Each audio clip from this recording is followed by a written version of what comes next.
Bonjour chers tous, Togolaises et Togolais, braves humains inspirés par l'amour du divin, combattants infatigables de la lumière pour la justice et l'équité, recevez mes salutations les plus cordiales et respectueuses. 27 mai 2025, 27 juin 2025, cela fait aujourd'hui, un mois jour pour jour que je me faisais admettre dans un centre psychiatrique pour, disait-on, défaillance mentale. Après avoir été interpellé chez moi en présence de toute ma famille, dans la nuit du 26 mai 2025, dans des conditions sur lesquelles je reviendrai plus amplement en d'autres circonstances, le 27 mai en mon âme et conscience après les traitements que j'ai subis la veille et quelques heures avant d'être interné, je savais que j'avais franchi la porte du non-retour et que dans tous les cas de figure ma vie ou ce qu'il en restait d'elle ne serait plus jamais la même. Elle ne dépendrait plus de moi. En m'engageant sur la voie qui m'a mené où je suis aujourd'hui, j'avais admis et accepté d'être un martyr. J'avais décidé d'offrir ma vie en sacrifice, tout en espérant que ma chute ou ma disparition pouvait permettre à tout un peuple de retrouver sa dignité et son honneur ainsi que son courage. J'avais accepté de mourir pour que les futures générations, mes enfants, nos enfants, ceux qui sont nés après nous, puissent avoir l'audace de se lever et oser vivre. Là où nos prédécesseurs se sont couchés et ont accepté d'être condamnés à survivre.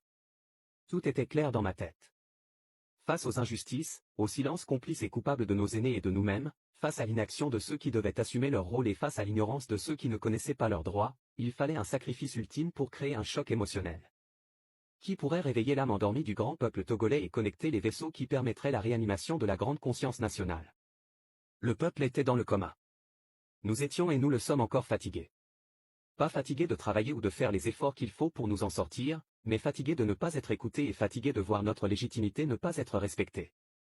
En toute honnêteté, je n'avais aucune garantie que mon action, en m'offrant en tant qu'agneau sacrificiel, porterait des fruits, mais j'avais pris sur moi de me sacrifier, donner ma vie pour la cause nationale, sachant que le seul moyen pour que je puisse renaître dépendrait de la volonté et de la bravoure du grand peuple togolais. Aujourd'hui le 27 juin 2025, je suis à nouveau devant vous. Pas parce que je l'ai voulu, mais parce que vous l'avez voulu et décidé. Vous le peuple togolais, qui aviez su mobiliser le monde entier et toutes les forces ancestrales et de tout l'univers, afin que celui qui a accepté de donner sa vie pour votre cause, soit de retour parmi vous. Je ne suis pas dupe. Je m'étais condamné à mort et je savais que dans les mains de ceux qui devaient être mes bourreaux, je subirais les conséquences de ce qu'ils jugeraient être de l'insolence et de la pure folie.